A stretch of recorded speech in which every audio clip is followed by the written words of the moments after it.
Here we go now, baby. We are right back at it again for another day of sports betting action. Oh, baby, we are running hot, so let's dump a little bit more gasoline on this fire. Keep it going. 4 total picks, 2 for the NBA, 1 for the NHL, and 1 for Saturday night's UFC 271. Let's get right into the action. We're going to start things off with this Timberwolves Bulls game out there in Chicago. And take a look at this. We have a total of 240.5 for this. You'd have to be absolutely out of your mind to take the over on this one. But guess what? I'm the craziest mother there is, and I'm off my medication, so sign me up. So if you want to take 2 teams in the NBA, put them together to create the highest scoring possible game, I think it might be these 2 teams. We have a match made in over heaven. So check out some of these stats from the last 10 games. First and third in points scored, 123.9 and 119.5.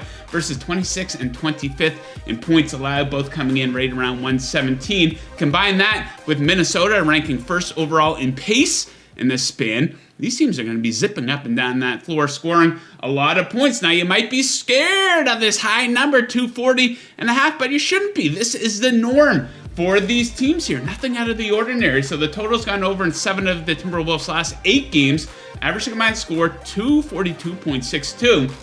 They've actually gone over 5 straight on the road. Average combined score, 248.2. In those games, same thing with Chicago. They've gone over in 7 of 8. Average combined score, 241.5. And I think we're going to see these teams absolutely let it fly from three-point land tonight, because the three-point defense for each has been a complete and total disgrace. 3-pointers allowed per game over that 10-game sample size, 28th and 26th. Not very good, so give me the over in Chicago. Next up, we're going to beautiful Detroit, Michigan, where the Charlotte Hornets are in town to take on the Pistons. This game has a total of 226.5.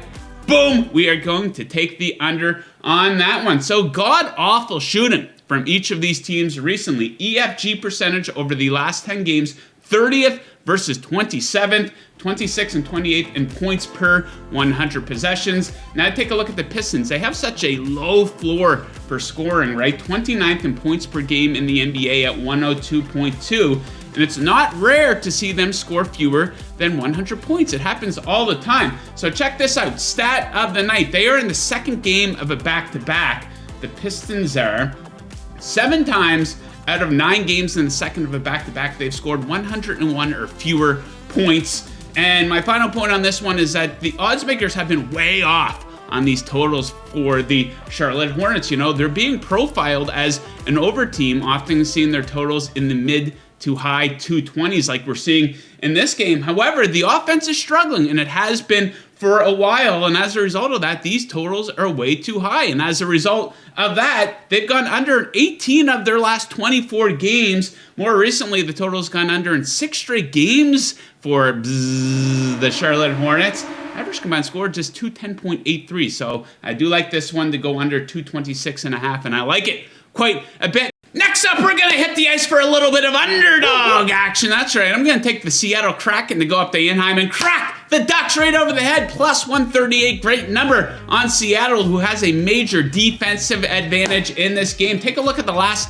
10 games. Expected goals allowed 5th versus 30th. High danger chances allowed 3rd versus dead last, both in favor of Seattle. Obviously, in that 10-game sample size, the Ducks have allowed exactly 100 more shots on net than Seattle. Not very good. And here's the thing, the Ducks also stink on offense. Neither of these teams is very good offensively, but Seattle has been better. That 10-game sample size, they do rank higher in expected goals for and high danger chances. And a long layoff here for Anaheim. I view this as a red flag. They haven't played since January 31st. I view this as a red flag. Seattle has played 3 times within this span. Now, the last time the Ducks had a long layoff during the COVID hiatus in December, they didn't look very good when they came back. The first game back against Vancouver, they lost that game. They were outshot by 14, 0 for 4 on the power play, and they lost the next 2 games after that. So I view this as an excellent price on Seattle to crack the Ducks right over the head up there in Anaheim. And we're going to wrap things up. UFC 271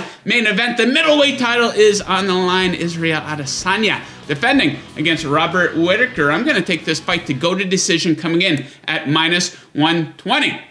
So this, of course, is a rematch, and I would be very surprised to see Whittaker have the same approach as he had in the first fight. So expect a much different look from Robert Whittaker here. You know, it was shocking how aggressive he was in that first fight. It didn't work out very well for him, right? Very aggressive in that first fight, walked into a lot of big strikes, which ultimately led to his demise. He threw 116 significant strikes, only connected on 27% of them, while attempting 0 takedown attempts.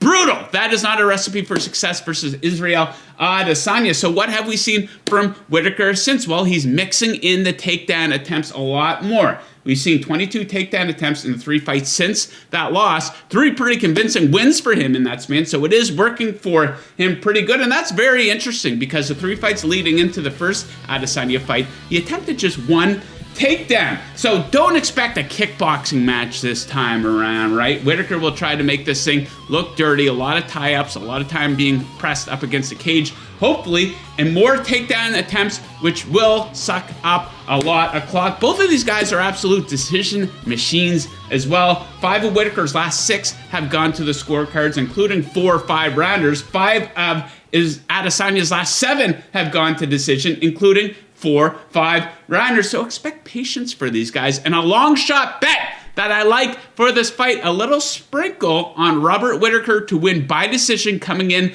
at plus 500. We saw the blueprint from Jan Blachowicz how to beat Adesanya, and I think Whittaker is going to try to execute it. Worth a shot at plus 500. There you have it, my best bets for tonight and the one for tomorrow's UFC. Good luck with your bets tonight, unless you're fading me, and as always, keep chasing that paper. Woo!